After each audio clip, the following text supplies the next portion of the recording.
dudach. Ida di de, kaida di dich. You on the way. Llingit anich wusati. Llingit anich city. Chatlech. Llingit anich gusati. Hill chagut. Ku has a gukta hen. Away ha ani. Hill asa. Hajit uwa u. Hashilku has aniwe. Ka hajdash kanki sani ayi awe. Uhanch as akach yach adudel. Has du jiyas away ye datune. You on away. Lukach adi ayi awe. De ya away you do a sak has du ani.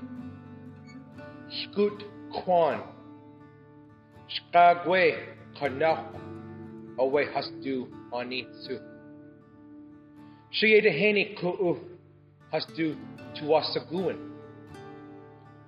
Dakade has wu adi.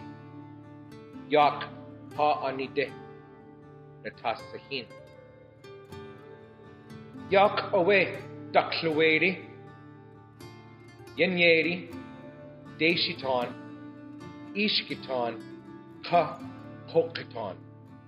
Ye awe kuke, anaksati ayak.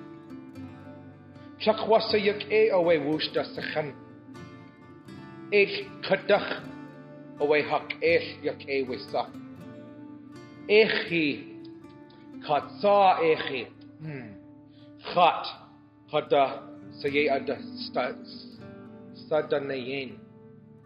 Hastu tuwu yak tsu. Hastu jit.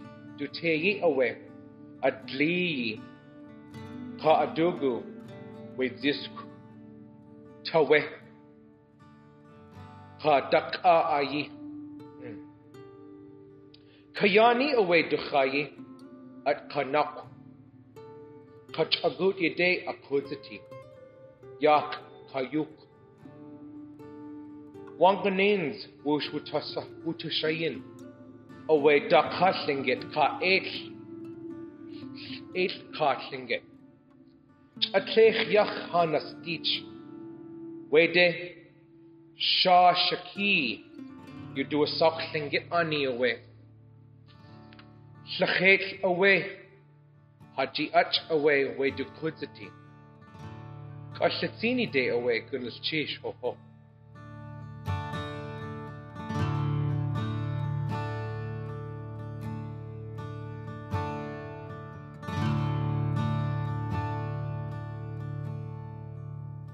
En 1896, après la découverte des premières pépites d'or dans le ruisseau Rabbit, au Yukon, l'afflux initial de chercheurs d'or se transforma en ruée de prospecteurs et d'aventuriers souhaitant faire fortune.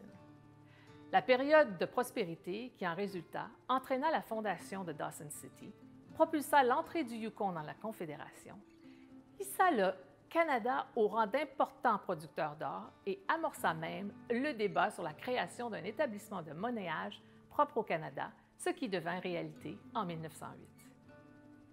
Pourtant, le Yukon était loin d'être cette région à l'état sauvage et à peine peuplée que décrivent les récits romanesques de la ruée vers l'or du Klondike.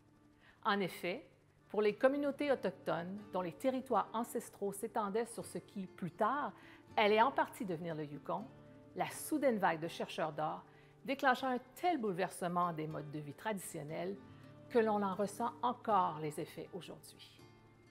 125 ans plus tard, la monnaie royale canadienne a travaillé en étroite collaboration avec les Premières Nations, Tr'ondëk Hwëch'in et Karkos-Tagish, pour créer une nouvelle pièce de circulation commémorative de 1 $ qui raconte l'histoire de la ruée vers l'or du Klondike de façon plus exhaustive.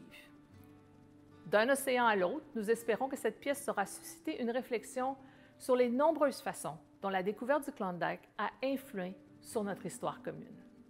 So on behalf of Karkos-Tagish First Nation, we are very pleased to hear about this coin that's coming out for the commemoration of the gold rush. And we had a couple of our Karkos-Tagish First Nation members Skookum Jim from the Ducklawitty clan, also his relatives, Patsy Henderson and Dawson Charlie, that were co-discoverers of the gold rush and went to Dawson.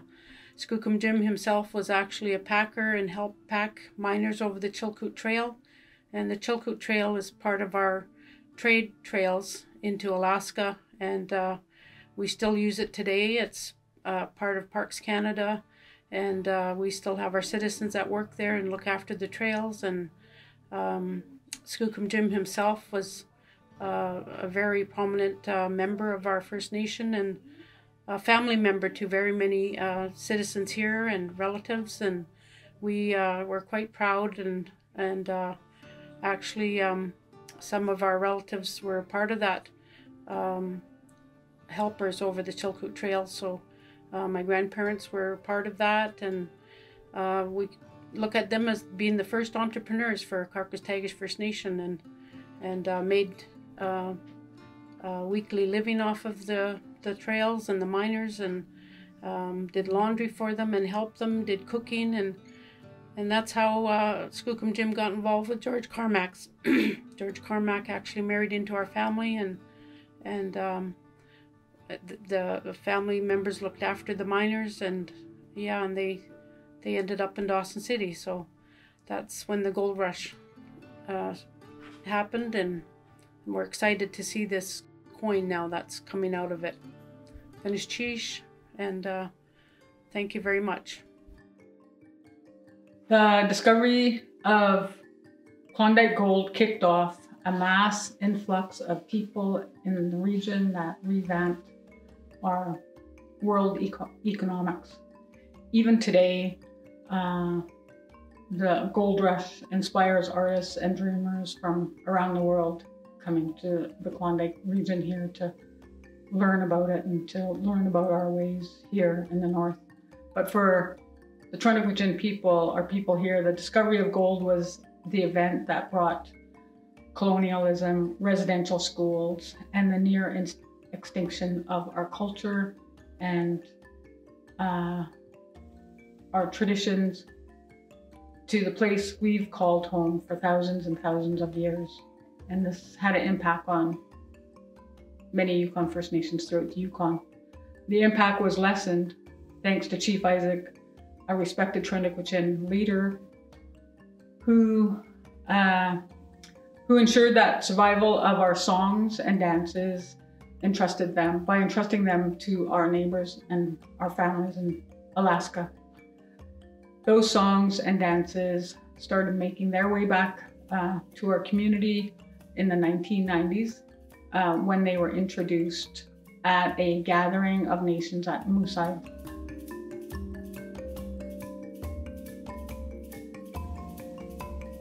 And we're really grateful and appreciate the visionary aspects that Chief Isaac had to be able to ensure that they were returned to us. Today, our people are tackling the social challenges brought on by the gold rush today still, but we are also very proud that we are a strong, resilient, self-governing First Nation here in the Yukon. Masicho.